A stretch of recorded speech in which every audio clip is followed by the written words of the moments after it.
নমস্কার। বদোদরা বা বরোদা আপনি যাই বলুন না কেন, কারণ ক্রিকেট অ্যাসোসিয়েশনটা এখনও বরোদা ক্রিকেট অ্যাসোসিয়েশন, আর রঞ্জি টিমটাও বরোদা, জায়গাটার নাম ভদোদরা। আমরা দুটোকেই সম্মান করছি এবং বরোদা বা ভদোদরা আপনারা যাই বলুন না কেন, স্টেডিয়াম বরোদা ক্রিকেট অ্যাসোসিয়েশনের নতুন স্টেডিয়ামের বাইরে থেকে বলছি। এখানে আগামী রোববার ভারত বনাম নিউজিল্যান্ডের প্রথম একদিনের আন্তর্জাতিক। আন্দাজ করতে পারছেন নিশ্চয়ই যে কীরকম ক্রেজ হবে, যেখানে রোহিত শর্মা এবং বিরাট কোহলি খেলছে রোকো মানিয়া। আজকে আমার সকালবেলা আমার সঙ্গে বরোদা ক্রিকেটের একজন পুরনো কর্মকর্তা, আগে উনি সেক্রেটারি ছিলেন অ্যাসোসিয়েশনের, এখন সিইও, স্নেহাল পারিখের কথা হচ্ছিল। উনি বলছিলেন এই নতুন স্টেডিয়ামে এই প্রথম মেন্স ওডিআই হচ্ছে এবং বরোদাতেও 15 বছর পরে, 16 বছর বলতে গেলে 15 বছর পরে একটা মেন্স ইন্টারন্যাশনাল খেলা হচ্ছে। 2011 সালে রিলায়েন্স গ্রাউন্ডে ভারত বনাম নিউজিল্যান্ডের ওডিআই হয়েছিল এবং এখন আবার এই ভারত বনাম নিউজিল্যান্ডের ওডিআই দিয়েই এই নতুন স্টেডিয়ামে যাত্রা শুরু হবে মেন্স ক্রিকেটের। তো 30,000-এর কিছু বেশি দর্শক আসন আছে এবং ticket sold out. Mister Parikh বললেন টিকিটের দাম 1000 টাকা, 2000 টাকা, 5000 টাকা, 10,000 টাকা এবং 20,000 টাকা কর্পোরেট বক্সেস। সব টিকিট বিক্রি হয়ে গেছে। কালকে বিরাট কোহলি যখন এই শহরে পৌঁছেছিলেন তখন আপনারা নিশ্চয়ই সোশ্যাল মিডিয়াতে সেই ভিজুয়ালস ভাইরাল হয়েছে, আপনারা দেখেছেন যে কি ক্রেজ। রোহিত শর্মা, বিরাট কোহলি দুজনেই আজকে খুব সুন্দর প্র্যাকটিস করলেন।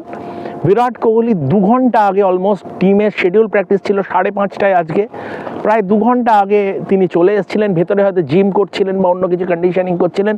তারপর টিম আসার পরে উনিও নেটসে আসেন, প্রথমে ফিল্ডিং করেন। এই একটা ব্যাপার। 3 জন ক্রিকেটার অনুপস্থিত ছিলেন, শ্রেয়াস আইয়ার দলের সহ অধিনায়ক এবং মোহাম্মদ সিরাজ আর ঋষভ পান্ত। ভয় পাওয়ার কিছু নেই। গতকাল অবধি ওনারা বিজয় হাজারে ট্রফি খেলেছিলেন, আজকে টিমের সঙ্গে জয়েন করবেন, কালকে প্র্যাকটিস করবেন। ফুল স্ট্রেংথ ইন্ডিয়ান সাইড এবং হোয়াইট বল ক্রিকেটে এই দলটা একদম মানে ফেরারির মতো দৌড়চ্ছে। বিরাট কোহলি এবং রোহিত শর্মার, যাকে ইংরেজিতে বলে সেকেন্ড উইন্ড, সেটা চলছে।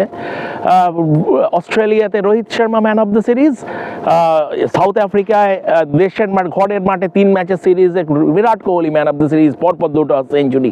তো বুঝতেই পারছেন ওনারা কি ফর্মে আছেন এবং 2027 বিশ্বকাপ খেলাটা এই মুহূর্তে যা মনে হচ্ছে জাস্ট মানে ফর্মালিটি মাত্র, আর কিছুই নয়। কিন্তু একটা সুন্দর একটা এখানে যাকে বলে না হিন্দিতে যে কাহানি মে টুইস্ট, কি শুভমান গিলের দিকে চোখ রাখুন। শুভমান গিল সাউথ আফ্রিকার সঙ্গে সিরিজটা মিস করেছিলেন ঘাড়ের ব্যথার জন্য, ঘাড়ে ইনজুরির জন্য। তিনি ফিরে এসেছেন ক্যাপ্টেন হয়ে, কিন্তু এই সিরিজটা কিন্তু তার কাছে একটা বড় চ্যালেঞ্জ হতে চলেছে। কেন?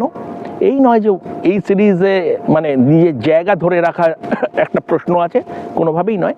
কিন্তু শুভমান গিল ভারতীয় দলের যে টি20 ওয়ার্ল্ড কাপ স্কোয়াড হয়েছে সেখান থেকে তাকে বাদ দিয়ে দেওয়া হয়েছে।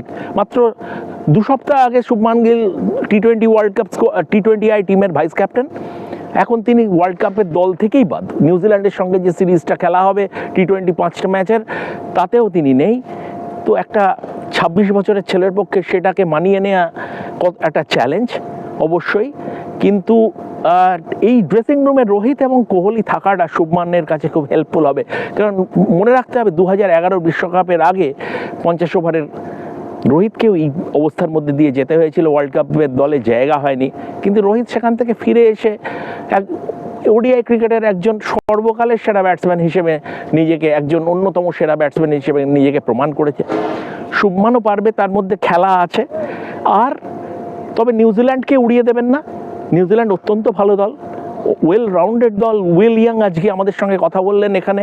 উইল ইয়াং বললেন যে দেখুন আমাদের এই ব্ল্যাক ক্যাপস টিমে অনেক প্লেয়ার্স আছে যারা রোহিত এবং কোহলির কাছ থেকে ইন্সপিরেশন ড্র করে আপনার একটা এতদিন ধরে খেলছে, এই লঞ্জিভিটিটাই প্রমাণ করে তো ওদের সাকসেস, এবং এতদিন ধরে খেললে আপস অ্যান্ড ডাউনস থাকবে, যেভাবে ওরা ফিরে এসছে সেটা সকলের কাছেই ইন্সপিরেশন। তো সেই দিক থেকে দেখতে গেলে একটা খুব সুন্দর আশা করি ম্যাচ হতে যাচ্ছে। ডিউ ফ্যাক্টর কি থাকবে? আজ এখনো পর্যন্ত ডিউ ফ্যাক্টর নেই, কিন্তু এই বছরের এই সময়টা একটু ঠান্ডার আমেজ এইখানে রয়েছে।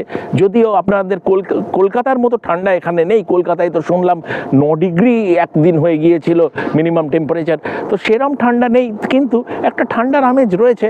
তো ডিউ ফ্যাক্টরটা আনপ্রেডিক্টেবল হতেও পারে।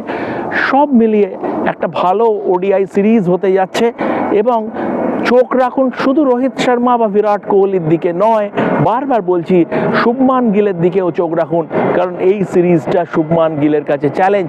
এই কথা বলে আমি সমীর চক্রবর্তী রেপ স্পোর্টসের তরফ থেকে, বদোদরা থেকে আজকের মতো বিদায় জানাচ্ছি।